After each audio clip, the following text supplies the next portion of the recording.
What happens when sin is forgiven, but its consequences begin to unfold in full force? When the king is restored before God, but his household begins to unravel. My dear friends, welcome to Under the Word, where we daily read the Bible not for information, but for formation. Today's readings brings us to 2 Samuel 13 through 15, and then to Psalm 90. So we remain in the books of Samuel, but the tone has shifted dramatically after David's sin in chapter 11 and judgment in chapter 12. The chapters that follow that we read today are heartbreaking. What follow is not, even though it's heartbreaking, but yet it's not a random tragedy. It is what theologians call covenant consequence. In fact, the Tyndale Old Testament commentary notes that these chapters show that while God forgives sins, he does not erase its temporal effects. In other words, the sword now enters David's home. So let's jump in. So chapter 13, 2 Samuel chapter 13, we read about one of um, David's son, Amnon. He violates his half sister, Tamar. And the Hebrew word here for violate is it means to afflict, to humiliate, to violate. It's a term associated with severe oppression. This is not merely moral failure, it is a covenant wickedness.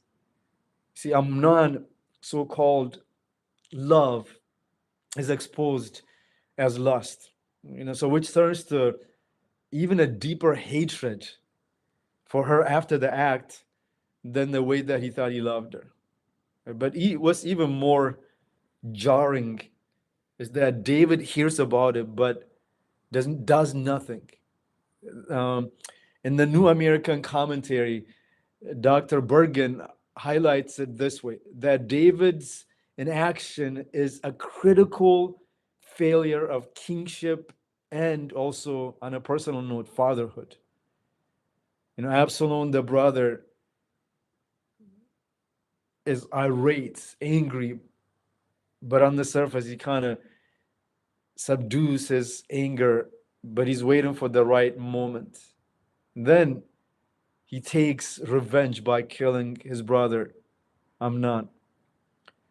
You see, the violence David once committed now begins to echo within his own family, just as what the prophet Nathan prescribed in chapter 12. And then we move to 2 Samuel chapter 14.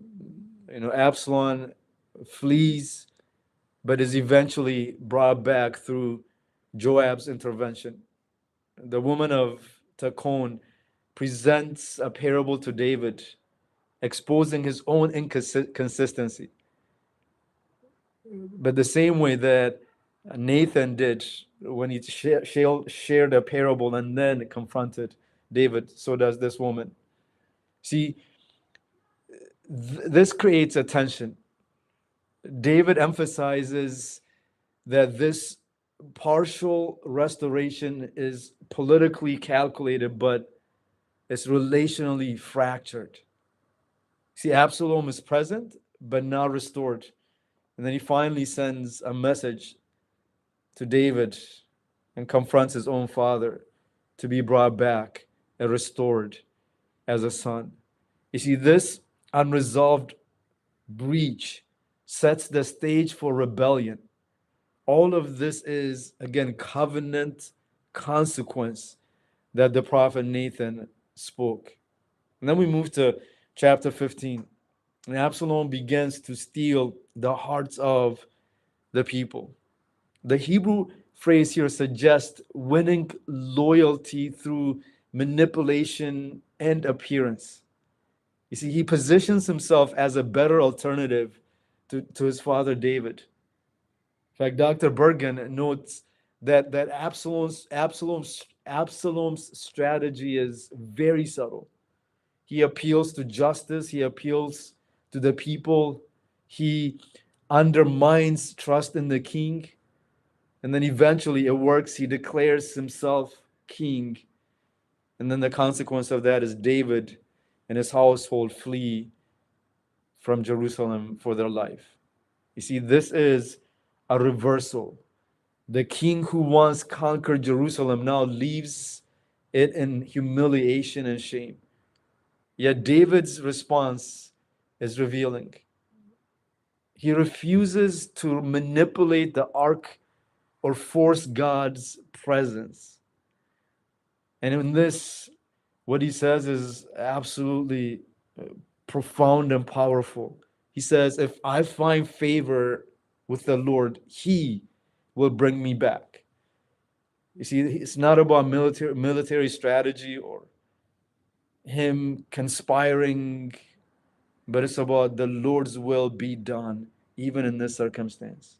You see, David submits himself again to the full authority of God, that it is God who gives and it's God who takes away.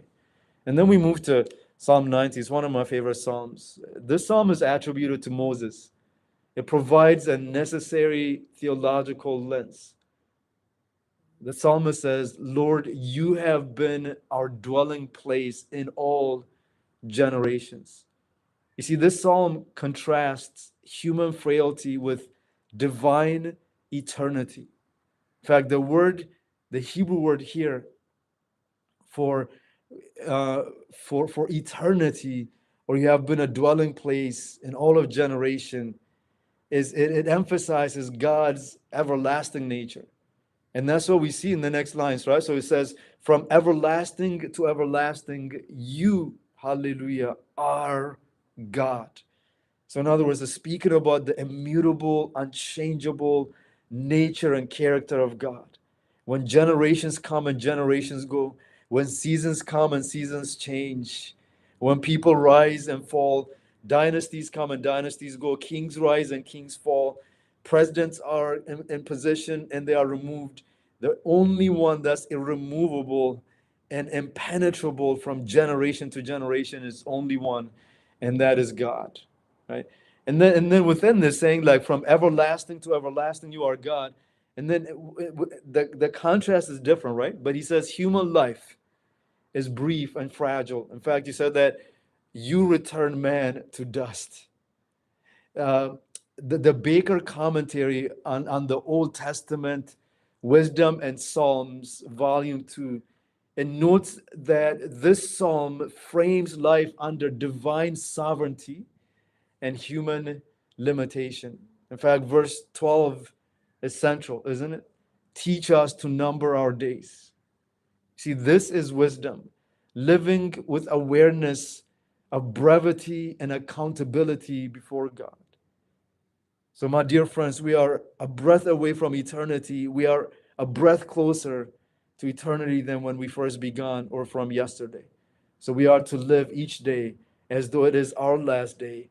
Live consciously with awareness of the brevity of our lives. So, when we bring all of these reading from today together, I believe these chapters reveal the unfolding consequences of sin. Right, so in our reading from 2 Samuel today, chapter 13 through 15, it shows us that sin multiplies within David's house, justice is distorted, relationships fractured, and the rebellion rises. And then in Psalm 90, we are told or reminded that God remains eternal, human life is fleeting, and that wisdom calls us to humility. You see, but I believe the unifying truth in today's reading is this: God's forgiveness does not cancel the seriousness of sin, nor its consequences.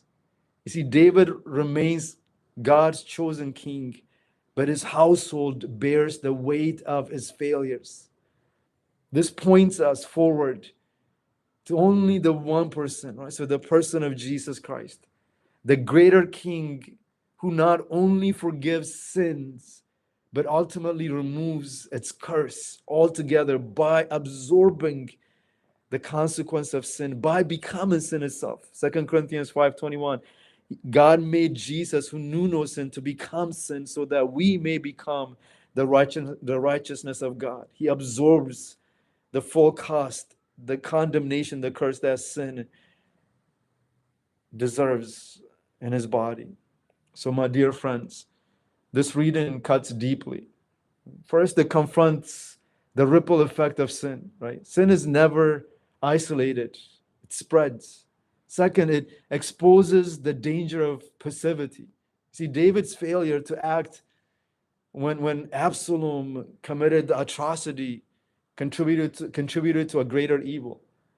And we also see then, third, is it reveals how rebellion often begins subtly. You see, Absalom does not seize power immediately. He cultivates discontent. And then we move to fourth, that we move to Psalm 90, which humbles us. Our lives are short. God is eternal. We are accountable to him. So, my dear friends, let us never trivialize sin. We need to take it seriously. Let us not assume that forgiveness removes consequences. Let us walk in integrity, especially in position of influence. Let us not ignore what must be addressed. And let us live with eternal perspective, because our days are limited, but God's purposes are not. So let's continue to seek wisdom. Let's continue to seek humility. Let's continue to seek God. And as always, let us return tomorrow again to God. Let us remain alert. Let us stay humble. And as always, I want to encourage us, let us stay under the word. And again, thank you so much for watching this video and spending part of your day with me today. May God bless your day, and the Lord willing. And again, I will see you under the word.